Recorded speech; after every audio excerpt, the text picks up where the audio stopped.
et éviter qu'il y ait des problèmes, essayer que ça se passe au mieux. On va essayer de revoir un petit peu quels traitements peuvent éventuellement être efficaces et comment aussi individualiser notre traitement en fonction du patient qu'on a en face de vous. Alors, juste quelques rappels sur l'épidémiologie. Donc effectivement, le taux d'incidence dans la population générale et de prévalence n'est pas si énorme que ça. On va toucher, comme on l'a déjà dit, des femmes plutôt de plus de 40 ans. Donc on a 3 à 4 fois plus de femmes que d'hommes qui sont atteints par cette pathologie. Et ça fait plaisir à Jérémy, effectivement les coureurs, on retrouve une certaine incidence, prévalence, alors pas énorme par rapport à d'autres pathologies comme le syndrome fémoro-patellaire ou les tendinopathies achilléennes chez les coureurs, mais on en retrouve quand même. Alors, à quoi avons-nous affaire? Comme on l'a vu, effectivement, il peut y avoir ces douleurs latérales de hanche peuvent regrouper plusieurs diagnostics, et là je vais rejoindre un petit peu ce qu'ont dit mes collègues et ce qui est mentionné dans l'étude de Long. On retrouve dans ces patients qui ont des douleurs latérales de hanche, alors c'est quand même globalement plutôt des tendinopathies glutéales à 40%. La bursite qui a été souvent mentionnée par le passé, et on pensait à l'inverse que c'était souvent plus une bursite que des problèmes de tendons, et finalement pas si présente que ça, puisqu'on retrouve une prévalence de 8% à peu près. Et on voit que sinon on a aussi, Jérémy en a parlé, mais on peut avoir aussi des anomalies au niveau de la bandelette iliotibiale et des associations avec bursite et tendinite. Donc voilà un petit peu sur les différentes structures qui peuvent être touchées et qui pourront aussi avoir un impact éventuellement sur la façon dont on va approcher les patients. Quels sont les facteurs de risque pour développer la tendinopathie patellaire? On l'a dit, effectivement, être une femme de plus de 40 ans est un facteur de risque. Ensuite, on a ce problème de morphologie. Alors, on a des études qui peuvent être un petit peu... on a des preuves conflictuelles, ce qu'on appelle. Mais effectivement, le fait d'avoir un bassin large, donc la distance entre les deux grands trochantères importante, est un facteur de risque. On voit sur cette méta-analyse de Pissinga, on voit que c'est un facteur de risque bien net. Pourquoi c'est un facteur de risque? On peut essayer de comprendre un petit peu comment ça marche au niveau de la biomécanique. Jérémy l'a dit, on a essentiellement affaire à une tendinopathie dont l'origine et le facteur déclenchant est la compression. C'est-à-dire que dans les tendinopathies, on a souvent les facteurs de compression, de tension, aussi de frottement, de cisaillement qui peuvent être déclenchés, en tout cas irriter le tendon. Et là, effectivement, on a affaire à un mécanisme de compression. Donc on peut comprendre qu'on peut voir, effectivement, on a la bandelette qui va venir compresser la bourse et le tendon, donc dans cette position qu'évoquait Jérémy aussi d'adduction, mais aussi effectivement on voit la différence, si on a par exemple une coxavara, on voit la différence de force d'application, de compression pardon, de la bandelette iliotibiale sur la bourse, une grosse différence de 600 newtons jusqu'à presque 1000 newtons qui vont s'appliquer sur la bourse et le tendon. Donc mécaniquement, en tout cas, ça fait sens. Ferron, elle, dans son étude, a parlé plutôt le problème aussi de la largeur, donc il y a ce problème de coxavara, mais ça peut être aussi dû à l'adiposité au niveau des hanches. Et on sait aussi que l'adiposité va avoir un effet sur la structure du tendon. D'accord? C'est de manière générale pour les tendinopathies, le taux d'adiposité, le taux de graisse est un facteur de risque pour le déclenchement des tendinopathies de manière générale. Effectivement, si on regarde l'IMC, l'IMC est aussi un facteur de risque. Alors c'est moins clair, on voit que au final, si on regarde les études de façon isolée, il y a une seule étude qui trouve un effet significatif, mais en additionnant les datas et en faisant une méta-analyse, on retrouve quand même que c'est un facteur de risque.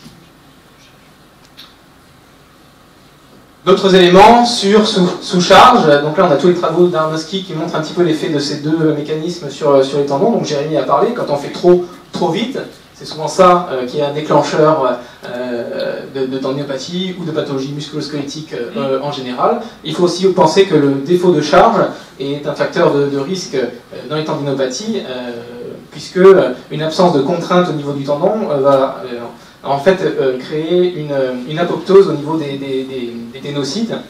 Et donc forcément pour le tendon, c'est pas favorable. Donc effectivement, on a souvent ces gens qui ont un manque de contrainte sur le tendon, qui d'un coup se remettent à faire du sport, etc., qui vont mettre une surcontrainte.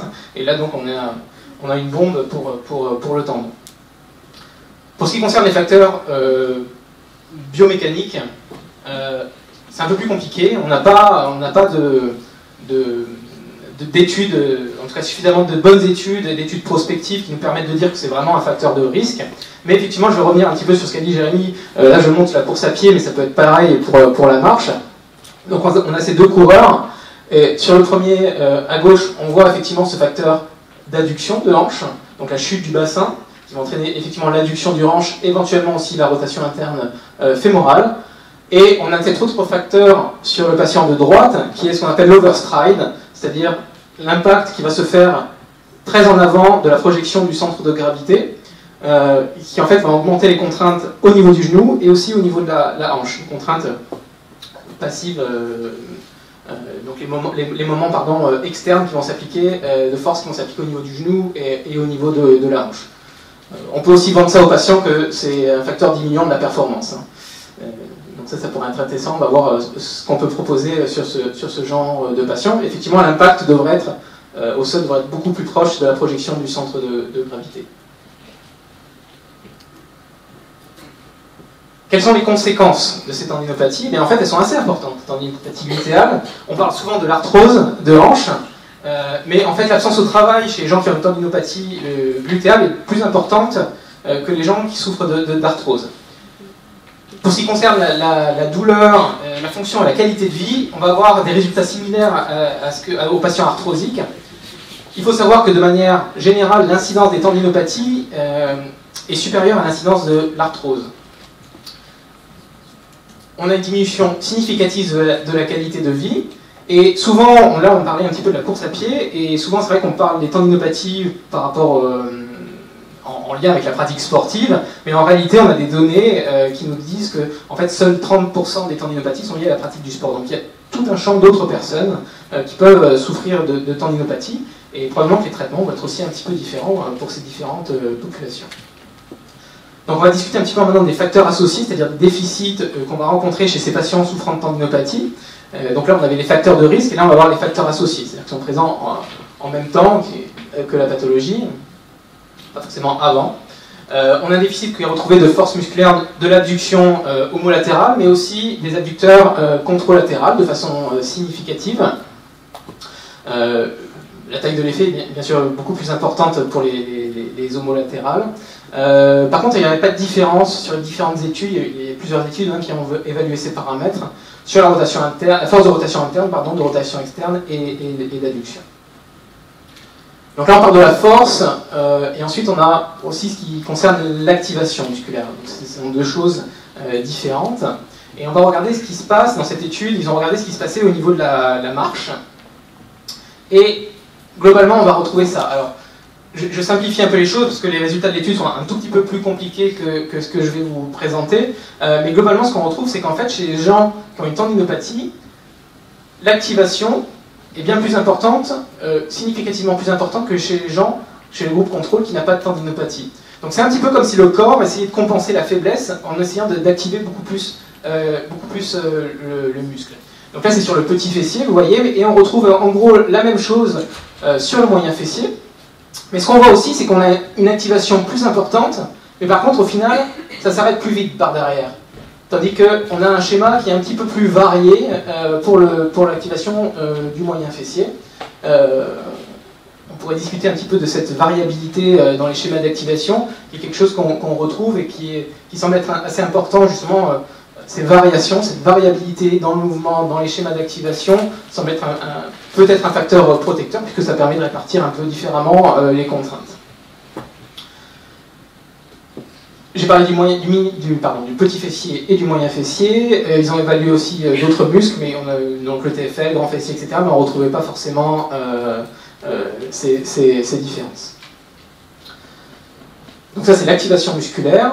Si on regarde la cinématique, c'est-à-dire la façon dont les gens bougent lors de la marche, ce qu'on retrouve de façon significative, c'est qu'une marche plus lente, un pas plus court. On l'a dit, la bascule contralatérale du bassin, et aussi une inclinaison du tronc qui peut être un peu différente. Donc on a ces deux types de Treadle-Henbourg. Donc souvent, ce qui va se passer, c'est que les patients vont commencer comme ça, c'est-à-dire qu'il va y avoir cette chute du bassin et une inclinaison du tronc homolatérale à la chute du bassin. Et au final, ils vont développer une compensation avec la chute du bassin et finalement une bascule du tronc qui cherche à compenser et qui va donc être ipsilatérale à la pathologie. Donc on peut voir cette évolution un petit peu dans le temps. Si on parle de la cinétique, pardon, la cinétique c'est plutôt les forces qui s'appliquent au niveau des articulations. On va retrouver ce qu'on appelle une augmentation du moment externe d'adduction, donc c'est-à-dire une augmentation en fait de la contrainte qui est liée aux forces extérieures. Donc là on voit ce qu'on appelle, c'est la force en rouge, c'est la force de réaction au sol, et on voit que du fait de la bascule du pelvis, elle va être plus latérale, ce qui va augmenter finalement la demande au niveau des muscles de la hanche pour compenser. Donc effectivement, c'est ce qu'on retrouve. On a une plus forte demande sur les abducteurs de hanche, donc ce qui peut favoriser évidemment la pathologie. Mais aussi, si on a une adduction, on peut penser que si on a une adduction qui est très importante, on va finalement tomber sur les propriétés élastiques passives du muscle, augmenter la compression. Et donc, encore une fois, on est un peu dans le cercle vicieux où on favorise la pathologie et entraîne des changements qui favorisent finalement la pathologie.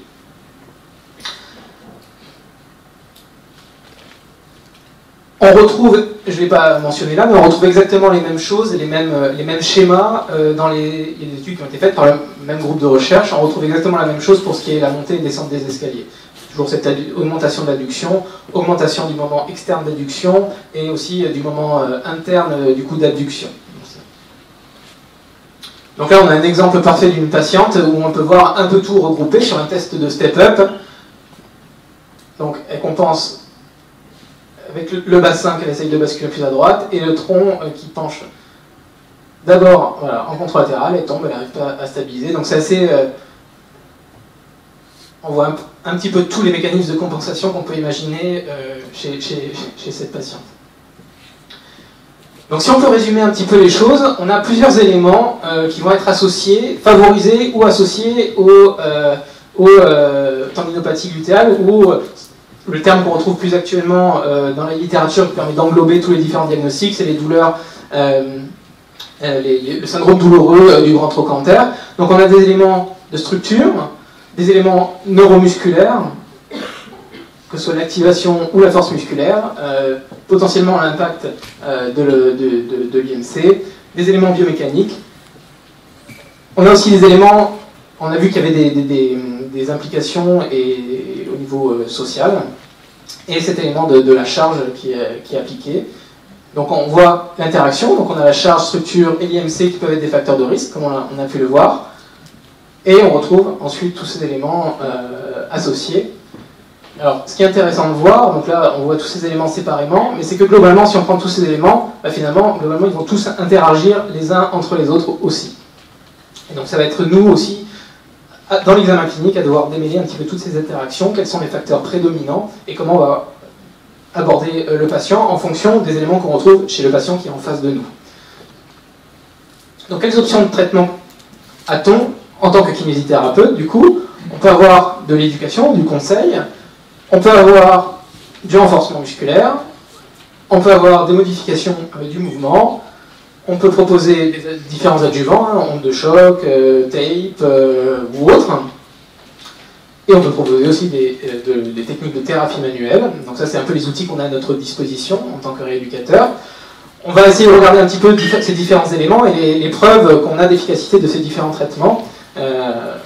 Donc, on a une superbe étude du groupe de Mellor, de l'université de Queensland en Australie, vraiment une étude très bien faite. Ils ont comparé en fait un groupe éducation plus exercice, un groupe infiltration et un groupe wait and see. On discutera un petit peu du groupe wait and see après. Donc voilà les résultats un petit peu sur la... donc le premier schéma, le premier graphique montre la perception globale de changement pour les patients. Donc en marron en bas, on a le groupe wait and see. On a le groupe injection, infiltration, donc du coup au milieu, et le groupe éducation plus exercice en haut. Globalement, on voit que tous les patients à 52 semaines s'améliorent, avec une préférence quand même pour le groupe éducation plus exercice. Le groupe infiltration, on voit qu'il y a une petite amélioration au début, ça chute après, et ce qui est intéressant à noter, c'est qu'on revoit une amélioration sur le long terme, ce que d'autres études n'ont pas montré. D'autres études ont montré plutôt un effet relativement négatif des infiltrations sur le long terme. Celle-là, c'est intéressant parce que on voit qu'il semblerait qu'il y ait une amélioration sur le long terme, mais on va en discuter un petit peu après aussi, quand on parlera d'un autre élément. Et le groupe wait and see qui s'améliore aussi. Donc là, on voit sur l'échelle, sur le VA, donc pareil, groupe exercice qui a la diminution, exercice plus éducation, qui a une évolution assez rapide, qui commence à remonter un petit peu après. Le wait and see qui est moins efficace que les deux autres, et l'infiltration qui a une chute rapide de la douleur, ça remonte un petit peu après, mais là aussi, on voit que ça va sur une pente descendante, contrairement au groupe éducation plus exercice. Donc ça aussi c'est intéressant à noter, puisque c'est un peu à l'inverse de ce qu'ont montré d'autres études.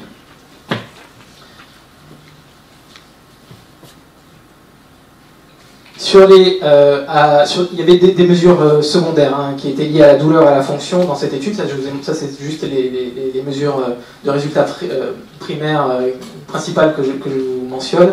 Sur les mesures secondaires qui sont liées à la douleur et à la fonction, à 8 semaines, on a l'exercice éducation plus exercice qui est supérieur à l'infiltration. Alors les exercices, quel est leur but, comment on les applique? Globalement, le but, c'est de permettre l'adaptation du tissu. Donc il va falloir vraiment essayer de cibler au mieux, de façon d'être très analytique sur le moyen fessier, du coup. On va être vraiment spécifique parce qu'on veut stimuler cette mécanotransduction qu'ont décrit Kahn et Scott, et stimuler les propriétés du tendon, les propriétés mécaniques, aussi anatomiques, du tendon. Il n'y a aucun mode de contraction qui est supérieur à un autre, que ce soit isométrique, concentrique, enfin isotonique, tous peuvent montrer une certaine efficacité. Ce qui semble un élément important, c'est plutôt le temps sous tension. C'est-à-dire qu'on va avoir un temps sous tension assez important. Donc, par exemple, demander un total de temps sous tension de 6 secondes, par exemple, donc 3 secondes en concentrique et 3 secondes, par exemple, en excentrique, pour avoir nos 6 secondes. Ça semble être un élément très important. On parle souvent du HSR, Heavy Slow Resistance, c'est-à-dire pour le temps de pneumopathie, c'est-à-dire un poids élevé et un mouvement lent. Donc c'est ce qui semble avoir le plus d'effet sur la structure et les propriétés mécaniques du tendon. Par rapport à notre progression, on a le modèle qui est basé sur la douleur, mais aussi sur les besoins du patient. Effectivement, entre une patiente de 50 ans, plutôt sédentaire, en surpoids, et un coureur à pied ou une coureuse à pied, on n'aura pas forcément les mêmes objectifs et les mêmes demandes en tant que besoin. Donc, sur la progression sur la douleur, on va en reparler quand on va parler de l'éducation un petit peu après. Quels exercices on peut proposer? Donc on a cette revue thématique de Rayman qui regardait un petit peu l'activation des différents, de plein d'exercices, l'activation des moyens fessiers dans plein d'exercices différents. Donc là je vous mets juste 3 exemples. Le fameux clam qui a une faible activation, le hip hinge, donc juste on va remonter comme ça, on est sur un step, et alors c'est pas vraiment le side plank, là c'est un exercice actif en mouvement, on va partir d'en bas et remonter vers le haut. Donc là, il y a une forte demande sur le moyen fessier. Après, je dirais qu'au final, en clinique, qu'est-ce qui va compter? Ça, c'est des données issues de recherche, etc. Ce qui compte, c'est de demander au patient est-ce que vous sentez bien l'exercice au bon endroit. D'accord? Quand vous proposez votre exercice, vérifiez toujours. Ne donnez pas juste l'exercice et vous dites tiens, je lui donne ça, je sais que ça active le moyen fessier. Non. Demandez au patient est-ce que vous le sentez bien au niveau où on voudrait qu'il le sente. S'il ne le sent pas, s'il ne sent pas l'effort, c'est que vraisemblablement, on manque notre cible. Alors, ça c'est juste quelques principes très généraux en fonction des types d'exercices qu'on veut proposer. Alors il y a des exercices, on va pas forcément suivre ces étapes pour tous les patients. Certains patients vont juste avoir besoin de travailler la force, d'autres juste la pliométrie, d'autres éventuellement juste l'endurance. Le neuromusculaire, si on a des problèmes éventuellement, comme on a mentionné, d'activation. Donc le neuromusculaire, on va voir jusqu'à 60 des charges faibles, mais jusqu'à un très fort nombre de répétitions, donc jusqu'à 70 répétitions par jour. Après, ça peut être vite fait, on peut poser 3 séries de 20, 3 séries de 25 mouvements. Bon, après, les autres principes, je pense que vous les connaissez. Sur l'endurance, 70% des REM, 12-15 reps, 4-5 séries, la force, on monte, la pliométrie. Donc voilà, en fonction des besoins du patient, des objectifs qu'on a. La pliométrie, c'est évidemment pas pour tout le monde. Quelques petits exemples de pliométrie, donc simplement sur transfert, et on va essayer de voir aussi la qualité du mouvement. Donc on voit là par exemple l'inclinaison du tronc homolatéral avec alors là, son short max un peu l'adduction de hanche. Donc là, on peut essayer de proposer des outils de correction en implantant un poids. On voit, pour essayer de stimuler le tronc en fait, et là on voit qu'on arrive à diminuer, c'est pas parfait, hein, loin de là, mais on améliore le mouvement. Bon, il y a plein d'autres façons de le faire, c'est juste pour vous montrer un petit exemple.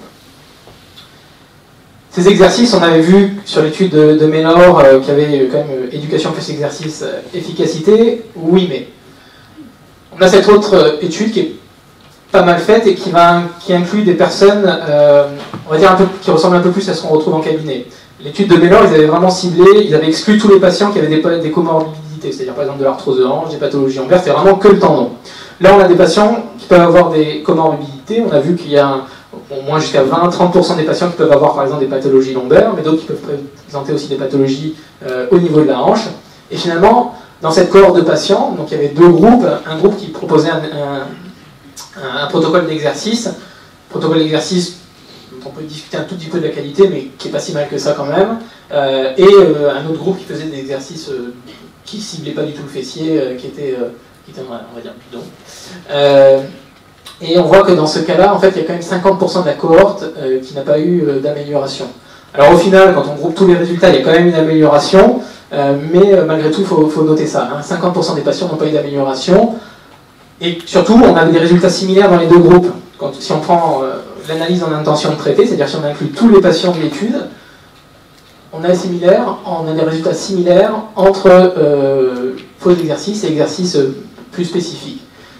Je mentionnerai que les deux groupes ont reçu de l'éducation. Alors les paramètres d'éducation, on va en discuter après, mais effectivement sur toutes les contraintes en compression qu'a déjà évoqué Jérémy, notamment, et sur la façon de gérer ces activités. Donc probablement, on peut se poser effectivement la question du rôle majeur qu'a l'éducation par rapport finalement aux exercices, en tout cas dans cette population de patients. Ils ont fait une autre analyse, ils ont enlevé les 50% de patients qui n'avaient pas d'amélioration, et ils ont pris juste les patients qui répondaient bien au traitement, que ce soit au traitement faux et au vrai traitement.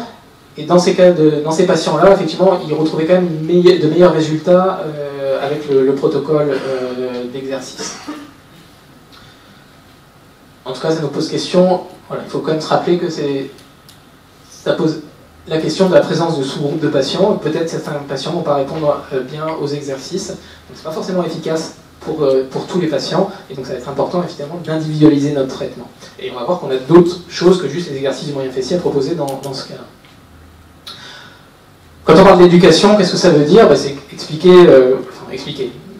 Justement, il faut éviter d'avoir un petit peu cette posture devant le patient, mais discuter avec lui de sa compréhension de la pathologie et des effets que ça peut avoir. On va discuter de la modification des activités provocantes, de la marche, la course à pied. Alors là, ce qui peut être pas mal, c'est que maintenant tout le monde sur son téléphone a des podomètres, donc on peut très bien regarder, et j'ai demandé de respecter un certain nombre de pas par jour, donc de diminuer le nombre de pas par jour, dans un premier temps. On va aussi proposer on va demander à gérer l'activité par rapport à la douleur. Donc on a ce modèle-là, le Pain Monitoring Model.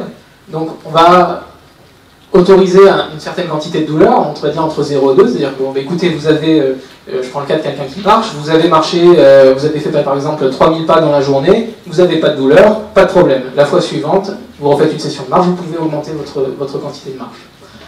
Vous avez marché 3000 pas, mais par contre, vous avez ressenti des douleurs qui allaient sur le VA de 2 à 5.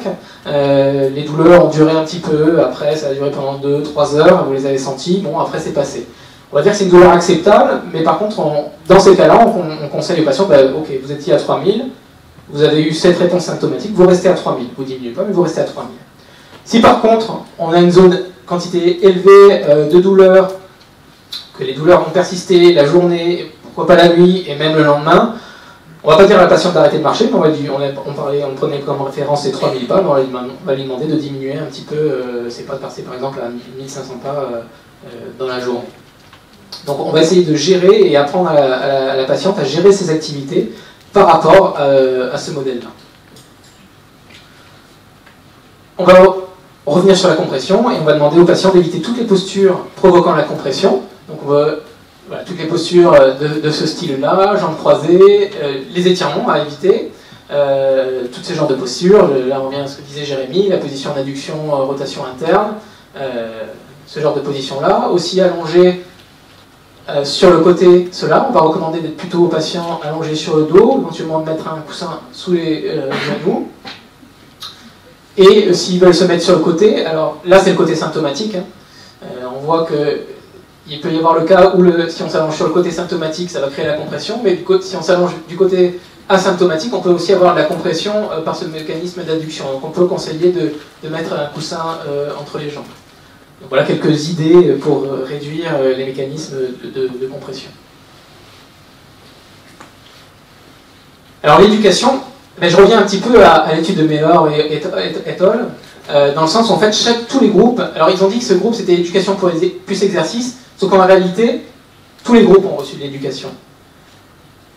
L'éducation dont on vient de parler. Et on voit qu'effectivement on a cette progression pour tous les groupes. Alors là aussi on va se poser le rôle important de l'éducation, parce que même le groupe attente, on voit qu'il progresse. Est-ce que là, d'autres études ont montré des effets néfastes, des infiltrations?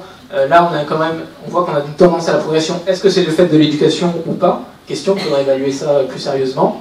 Et pareil, là, dans les exercices, on a vu que dans d'autres études, le rôle des exercices était, on va dire, pouvait être mitigé. Encore que là, on a une population plus ciblée, mais on peut se poser aussi, effectivement, l'importance de l'éducation.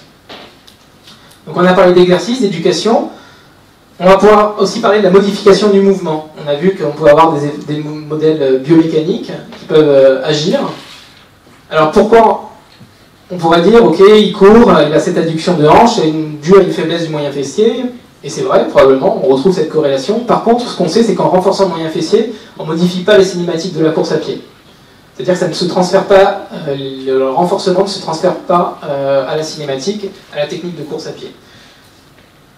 Donc on va vouloir essayer de trouver d'autres solutions. Donc ce qu'on veut, c'est diminuer les contraintes s'appliquant à la hanche, et diminuer, donc du coup, en diminuant l'adduction de hanche, et éventuellement en diminuant ce qu'on a mentionné, à savoir l'overstride. Donc comment on peut faire ça? Eh bien en augmentant, une des façons les plus simples de le faire, il y a d'autres façons, on n'en parlera pas ce soir, parce qu'avec ça, on a la plupart du temps de très bons résultats, et on a des preuves qui montrent que juste augmenter la cadence de course, donc passer de, par exemple, s'il y a une fréquence qui est à 150, alors certains disent que la fréquence idéale c'est 180, on pourrait un petit peu en discuter, mais globalement si on est une fréquence à 150 et qu'on essaye d'augmenter de 10%, et on voit ce que ça donne, on sait que en augmentant la cadence, dans la plupart du temps, on va diminuer l'énergie qui est absorbée au niveau de la hanche, on diminue le moment interne d'extension au niveau de la hanche, c'est-à-dire la demande au niveau musculaire sur l'extension de hanche, on diminue l'adduction de hanche en termes de cinématique, et on diminue en termes de cinétique le moment interne d'abduction, donc la demande sur les abducteurs, et de rotation interne de hanche. Donc en gros, avec ça, on a à peu près tout bon, et on peut avoir des résultats intéressants en augmentant simplement la cadence.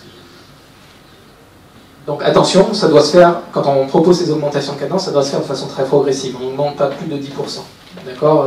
Petit à petit, le patient doit intégrer ça petit à petit. Alors on peut l'aider pour faire ça avec un métronome. On trouve une fréquence cible et on lui demande de courir par exemple avec le métronome dans l'oreille à la fréquence cible pendant un certain temps. Et on augmente progressivement ce temps. Ça doit se faire très progressivement parce que, comme vous le voyez là, on a de l'énergie, on a moins d'énergie au niveau de la hanche, mais cette énergie-là, elle existe. Donc si elle n'est pas au niveau de la hanche, c'est qu'elle va ailleurs. Donc il faut que l'ensemble des structures soient prêtes, les autres structures qui vont absorber cette énergie doivent être prêtes à l'absorber, donc il faut accompagner ça éventuellement de renforcement musculaire, sachant qu'en général, l'énergie se transfère à la cheville, notamment en tendon d'Achille, donc il faut faire attention avec ça, et bien accompagner le patient dans ce processus. Ça doit se faire vraiment par étapes. Ces modifications de mouvement, comme je vous ai dit, elles doivent être spécifiques à la tâche. C'est-à-dire que des modifications sur un mouvement ne s'appliquent pas forcément à d'autres mouvements. Donc on peut travailler de façon différente sur le fait de se lever d'une chaise, sur la marche. La marche, c'est pas la course, la biomécanique n'est pas la même. Et donc on peut proposer des choses différentes. On peut s'aider de biofeedback. Donc, par exemple, sur cette patiente, vous voyez, là elle marche devant un miroir. On peut proposer des choses comme ça pour essayer de bien contrôler son adduction. Donc là, pareil, là je vais juste, on ne voit pas, c'est caché, mais j'ai juste rajouté, pareil comme tout à l'heure, un poids en haut pour essayer d'activer un peu plus les muscles du tronc. Là, sur le step, pareil, devant un miroir, on a toujours nos deux tapes qui marquent les épines iliaques antéro-supérieures. On peut, pour améliorer l'activation des fessiers, proposer une petite résistance élastique. C'est juste des exemples, il y a plein d'autres moyens de le faire. Mais, encore une fois, il faut être spécifique à la tâche qu'on veut modifier. C'est difficile de proposer des exercices généraux quand on veut modifier un mouvement, souvent ils ne s'appliquent pas l'un à l'autre. On va parler un petit peu des adjuvants. Donc là, c'est sur les ondes de choc. Il n'y a pas énormément de bonnes études, il y en a une qui est pas mal, qui est celle de Ramp. Donc là, ils ont comparé en gros un programme d'exercice à la maison. Alors, je vous dis tout de suite, le programme d'exercice est vraiment minable, il est très nul, donc c'est difficile de vraiment comparer. Injection de corticostéroïdes aussi, et les ondes de choc. Donc sur le VA, on voit que ce qu'il y a la diminution la plus rapide de la douleur, c'est les injections. Mais comme je vous disais tout à l'heure, là on trouve aussi un résultat un peu différent, où la douleur augmente en suivant après un mois. Et par contre, on a une diminution pour le programme d'exercice, et aussi pour les ondes de choc. Alors encore une fois, on retrouve une progression à peu près similaire, mais comme je vous dis, le programme d'exercice dans cette étude est vraiment pas représentatif de ce qu'on devrait faire, qui ne cible pas vraiment les fessiers. En tout cas, il n'est pas du tout spécifique. Sur la perception de la récupération du patient, on retrouve à peu près la même chose sur les infiltrations. Un mois, ça diminue, et pour les programmes d'exercice à la maison, ça augmente pas mal, et ondes de choc, ça augmente, et ça se stabilise un peu après. Ce que je vous dirais sur les ondes de choc, c'est que, comme beaucoup de techniques passives, il faut voir comment réagit le patient. Donc souvent, ce qu'on peut proposer, c'est d'avoir un test de référence, c'est-à-dire un test, par exemple le single leg stance dont a parlé Jérémy, un test qui va provoquer la douleur. On peut faire appliquer les ondes de choc et refaire le test juste après, voir si on a un effet positif sur la douleur. Si on a un effet positif, très bien, on peut proposer 4, 5, 6 séances accompagnées d'exercices. Les ondes de choc doivent être là pour diminuer la douleur, c'est leur rôle. Sur les mécanismes, on commence à avoir une idée un peu plus précise de comment ça fonctionne. Alors c'est pas du tout forcément ce que nous vendent les commerciaux ou les entreprises qui vendent les ondes de choc. On a plutôt un effet qui est lié à la modulation de la douleur plutôt qu'un effet au niveau tissulaire ou autre. Et donc on doit essayer d'avoir cet effet sur la douleur assez immédiat. Et le but c'est d'avoir moins de douleur pour pouvoir mieux réaliser les exercices derrière. Sur les semelles orthopédiques, alors ça a été évalué chez les coureurs qui avaient un pied... Alors il n'y a pas énormément d'études, et surtout de bonnes études.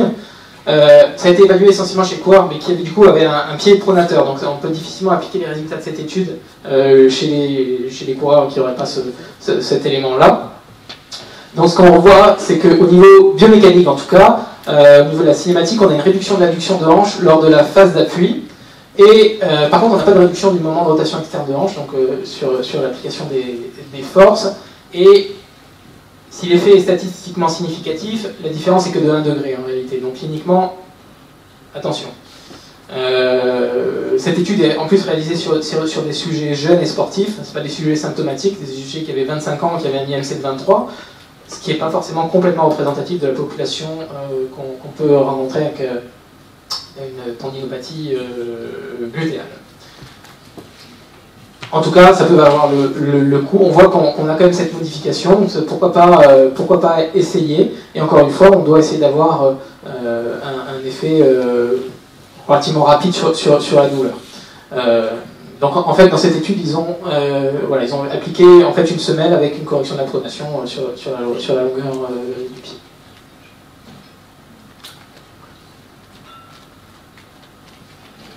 J'ai pas réussi à trouver d'études en recherchant qui montraient un effet, en tout cas qui regardait l'effet sur une population symptomatique. Donc on voit qu'on a un effet biomécanique. Sur la symptôme, je n'ai pas particulièrement de réponse, en tout cas appuyée par les données de la science. Pour le tape, là aussi, donc c'est une application de cette manière-là. Ils ont comparé un vrai tape par rapport à un tape placebo, donc c'est-à-dire qu'ils l'ont posé un peu n'importe comment. Donc ça modifie la chaîne cinétique et la cinématique de la marche, un peu de la même façon, toujours ça réduit le moment d'adduction et l'angle d'adduction, pas forcément plus que du faux tape, et surtout on n'a pas de réduction cliniquement significative de la douleur. Et encore une fois, c'est un peu la même chose qu'avec les semelles sur les réductions qu'on retrouve, les modifications qu'on retrouve. Si elles sont statistiquement significatives, cliniquement on peut se poser la question, puisqu'en fait on a une réduction du moment d'induction qui est de juste de 0,6 newton, mètre par poids du corps et par la longueur du membre inférieur. Et sur l'angle d'induction, on a juste 1,5 degré au maximum de diminution. Encore une fois, là, c'est sur une population symptomatique. Donc, est-ce que c'est appliquer cela sur une population symptomatique modifierait les symptômes? On peut se poser la question. Encore une fois, ça ne coûte pas grand-chose d'essayer. Et si on a une modification relativement rapide des patients, ben, c'est très bien. Des symptômes, pardon, ben, c'est très bien. On peut s'en servir pour mieux faire les exercices derrière. Donc, c'est parfait. Thérapie manuelle, je vais être un peu polémique avec la première phrase. Il n'y a pas de justification d'utiliser la thérapie manuelle sur les tendinopathies. Oui, mais on l'a dit encore une fois, on retrouve beaucoup de corps sur le tendon. Je dirais que c'est vrai. Il n'y a pas de technique manuelle pour améliorer les capacités mécaniques et les symptômes d'un tendon en lui-même. Il n'y a pas de technique thérapie manuelle qui fonctionne, qui a démontré un intérêt. Par contre, on en retrouve beaucoup de pathologies associées, des comorbidités, que ce soit au niveau lombaire, il y a 20, on dit 20 à 30%, on peut avoir des pathologies intra-articulaires de hanche, et notamment au niveau lombaire, on a quand même quelques preuves d'efficacité de la thérapie manuelle, notamment sur la douleur. Et donc évidemment, dans ces patients-là, et c'est souvent ça qu'on voit, c'est rare qu'on ait des cas avec tendinopathie isolée, on voit qu'il y a toujours des petites choses à côté, et bien, ça peut avoir tout à fait une justification. Pour terminer, je reviens à ce schéma-là, on voit qu'on a différents éléments qui peuvent interagir, et c'est ça qui va nous aider à individualiser notre traitement. C'est-à-dire quelle partie est plus importante que l'autre chez le patient que j'ai en face de moi, et on a vu qu'en fonction du patient que j'ai en face de moi, on va pouvoir proposer des choses différentes. Si c'est plutôt de la biomécanique, ça va plutôt être probablement des modifications du mouvement. Si j'ai plutôt des problèmes neuromusculaires, ça peut être du renforcement. Si c'est des problèmes structurels, ça va plutôt être aussi du renforcement, parce que la structure, on ne peut évidemment pas la modifier, mais on peut essayer d'adapter les capacités tissulaires à la structure. Ça peut être du renforcement. Si c'est un problème plutôt de charge ou de problème de surpoids, ben, le rôle de l'éducation va être primordial.